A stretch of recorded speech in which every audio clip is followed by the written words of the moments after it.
सोचिए, अगर आपकी भावनाएं आपकी ताकत नहीं बल्कि आपकी सबसे बड़ी कमजोरी हो तो।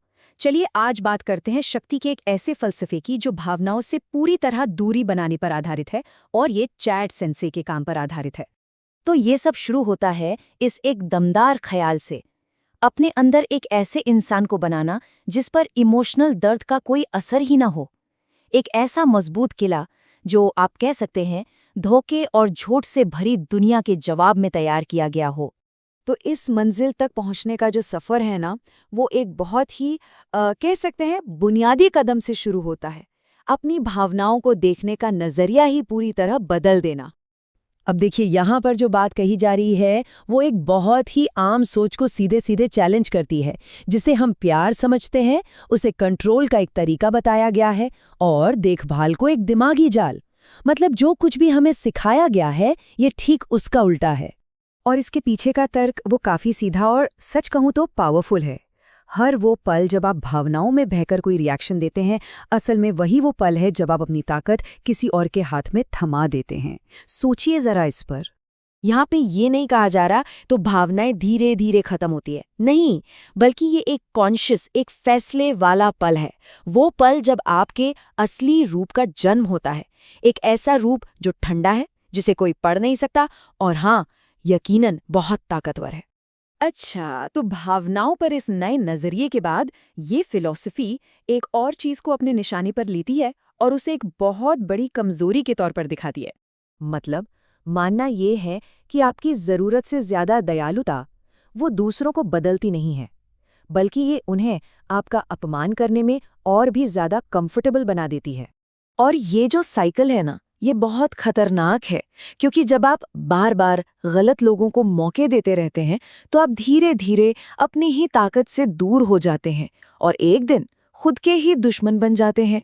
तो सबसे जरूरी बात क्या निकल कर आती है कि अपनी दयालुता की दिशा को बदलो, स्ट्रैटेजिकली, दूसरों से हटाकर इसे खुद पर लगाओ।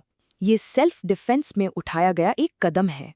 अब आता है इस फिलॉसफी में एक बहुत बड़ा मोड़ जो हमें डिफेंस से अटैक की ओर ले जाता है, अपने ही बुरे तजुर्बों का इस्तेमाल करके।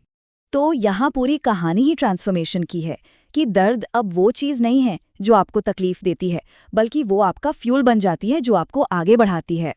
और इसे समझाने के लिए एक सैनिक की मिसाल दी जाती है।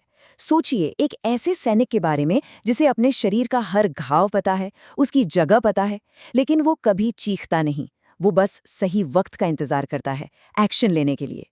और बिल्कुल इसी लॉजिक पर चलते हुए डर को भी एक दुश्मन से हटाकर एक स्ट्रैटेजिक टूल बना दिया जाता है।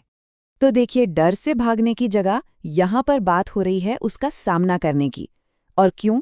क्योंकि डर आपकी इंद्रियों को, आपके सेंसेस को और तेज कर देता है। ये आपको ज़्यादा अलर्ट, ज़्यादा फोकस्ड और आखिरकार ज़्यादा स्ट्रेटेजिक बनाता है। कहा जाता है कि जो अपने डर पर काबू पा लेता है ना, उसे फिर कोई नहीं रोक सकता। और जब कोई डर के साथ चलना सीख जाता है तो दुनिया उससे डरने लगती है। और अब हम पहुंचते हैं इस सफ़र के आखिरी पड़ाव पर, एक ऐसी स्टेट जहां पूरा कंट्रोल आपके हाथ में होता है। तो इस अछूत या अनटचेबल इंसान के गुण क्या हैं? पहली बात, वो सब कुछ देखता है पर कहता कुछ नहीं। वो सब कुछ समझता है पर कोई रिएक्शन नहीं देता। वो हर खेल को पहले ही समझ जाता है। उस पर गिल्ट का या किसी भी तरह के उकसावे का कोई असर नहीं होता। और सबसे ज़रूरी बात, उसे कोई भी इमोशनल गुलाम नहीं बना सकता। तो समझ लीजिए, दुनिया तो वैसी ही है, टॉक्सिक, धोखेबाज। लेकिन इस फिलॉसफी के मुताबिक अब आप वो पुराने खिलाड़ी नहीं रहे, अब आपने खेल के नियम ही बदल दिए हैं। और इस पूरे ट्रांसफॉर्मेशन के बाद एक बहुत गहरी बात सामने आती है। आप सिर्फ खुद को नहीं बदलते, आप ये बदल देते हैं कि दुनिया को आपके साथ पेश कैसे आना है। आप अब सिर्फ एक इंसान नहीं रहते, आप एक चेतावनी बन जाते हैं।